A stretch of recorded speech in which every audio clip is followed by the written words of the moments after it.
The president's remarks were stunning, suggesting for the first time he's open to prosecuting Bush administration officials for sanctioning harsh interrogations of terror suspects. I would say that that is going to be more of a decision for the Attorney General within the parameters of various laws, and I don't want to prejudge that.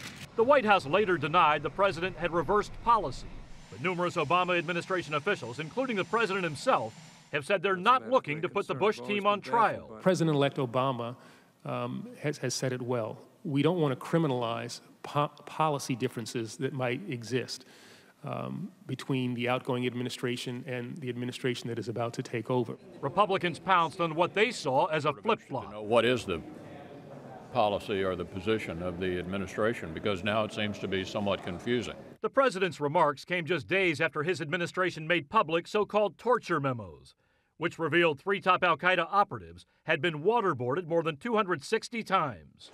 Attorney General Holder pledged no CIA interrogator will be prosecuted. But now those who wrote the memos may be at risk.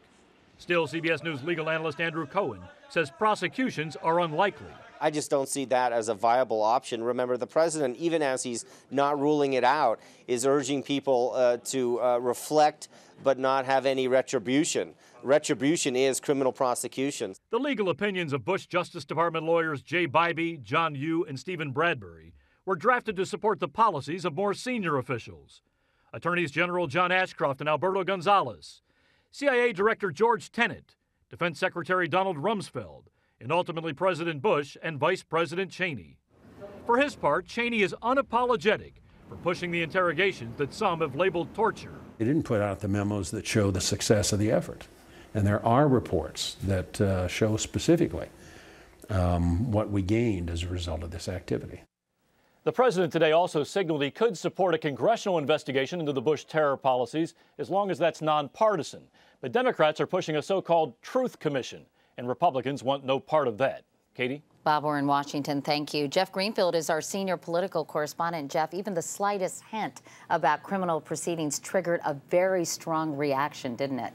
Yeah, and I think the reason is that it's so unusual to even think about one administration prosecuting a past administration for what Eric Holder called a policy difference. I mean, bribery, sure. Even Watergate was flat-out obstruction of justice. But by the way, even when it's been done, it's usually, by coincidence, the same political party, like the Ford administration and the Nixon people.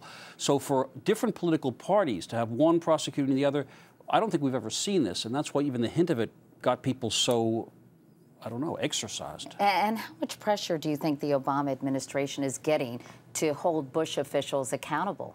Clearly from some of its most liberal supporters there is that, and that's why today, as he has in the past, the president seemed to be hinting at some kind of nonpartisan truth commission or not a real congressional committee, because I think what they're worried about in the White House is a Senate Intelligence Committee investigation, very partisan. The Office of Professional Responsibility is going to apparently come out with some very critical reviews of what the Bush people did. You have the prospect of an impeachment because one of these lawyers is now a federal judge.